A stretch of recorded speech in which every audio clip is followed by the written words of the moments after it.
Welcome to Karman Co-Education Strive to Excellence. Hello दोस्तों, मैं पूनम शर्मा आपका फिर से स्वागत करती हूँ हमारे चैनल कर्म को एजुकेशन में।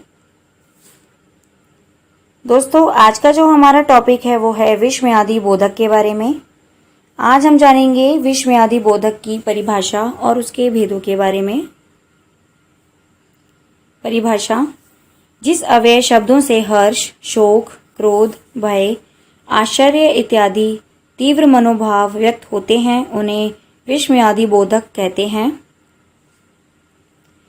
विश्वम्यादि बोधक के उदाहरण: विश्वम्यादि बोधक के कुछ उदाहरण हैं, जैसे अरे आप कौन हो, हे राम ये कैसे हुआ, धिक्कार है तुम्हें, हाय मुझे देर हो गई।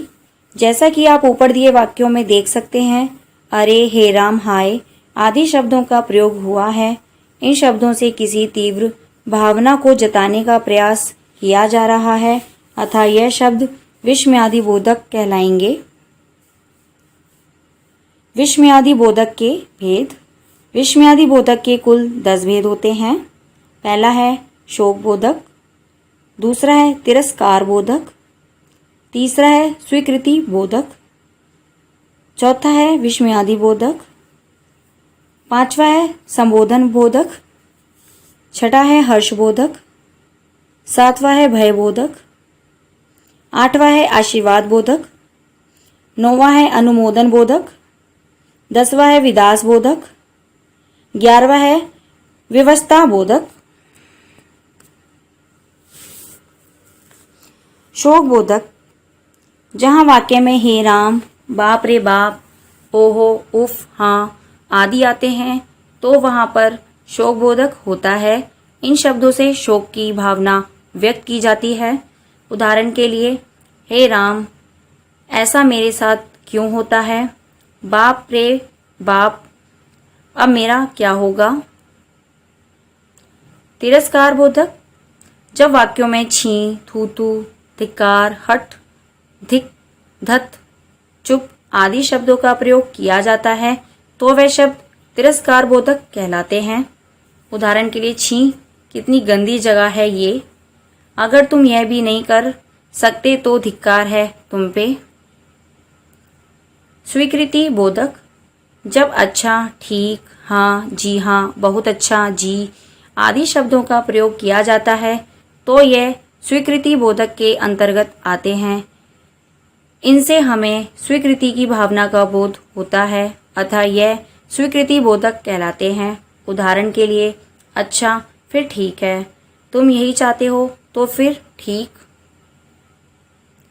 संबोधन बोधक: जब हो, अजी, ओ, रेरी, अरे, अरी, हेलो, ए आदि शब्दों का प्रयोग किया जाता है तो वह संबोधन बोधक कहलाते हैं।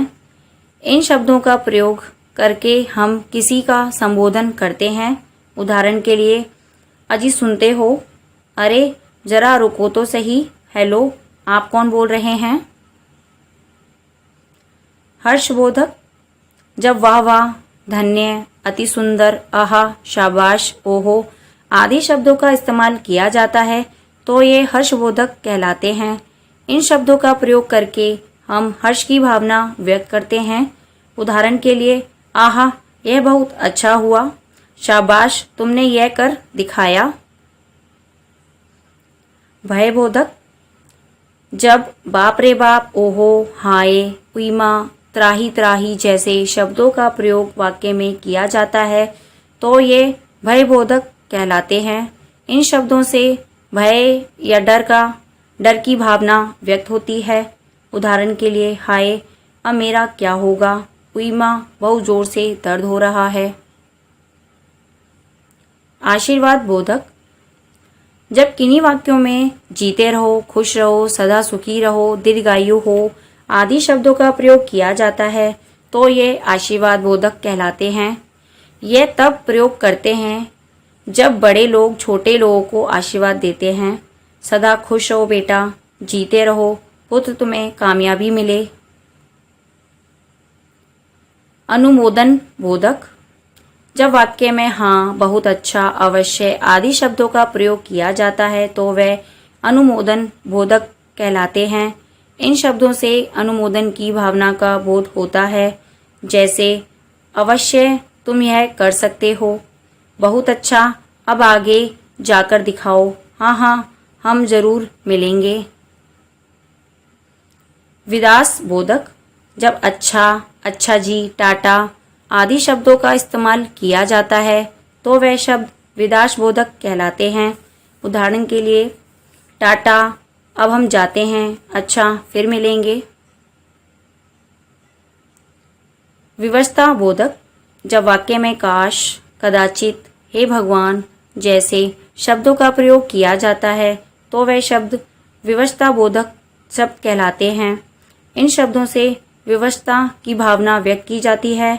उदाहरण के लिए, काश मैं भी यह कर पाता, हे भगवान अब मेरा क्या हाल होगा। धन्यवाद। हमारी वीडियो यहीं समाप्त होती है।